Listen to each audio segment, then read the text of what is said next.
Ciel bleu et grand soleil sur la côte de la mer Noire. Mais en plein mois d'août, les plages sont désertes.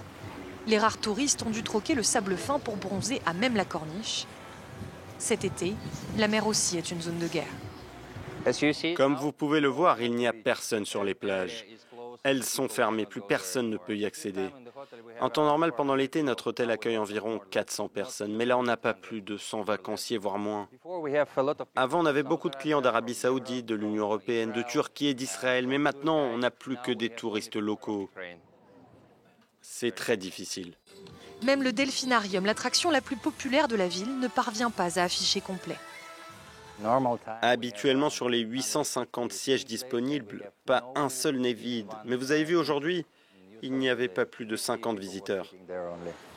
Quelques touristes venus d'autres régions ukrainiennes pour retrouver un semblant de normalité, loin du chaos. Nous sommes venus ici pour fuir un peu les explosions de Mykolaïv.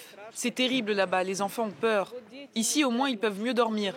Imaginez ce que c'est quand les murs tremblent et que du plâtre leur tombe dessus depuis le plafond. On est venu pour eux. Ici, c'est calme. La vie est complètement différente de celle de Mykolaïv. C'est vraiment très bizarre pour nous de se dire que des choses horribles se passent pas si loin d'ici. Les rares touristes qui sont en vacances à Odessa doivent se contenter de ces piscines dans les nombreux hôtels et resorts qui longent le littoral de la mer Noire, à défaut de pouvoir se baigner dans celle-ci, interdite depuis que les Ukrainiens y ont déposé des mines pour exclure la possibilité d'une attaque des Russes par la mer. Eh bien, cela n'empêche pas certains baigneurs de jouer au chat et à la souris avec les autorités. Selon la police ukrainienne, cela a coûté la vie à un baigneur ukrainien au début de l'été, mort dans une explosion de l'une de ces mines.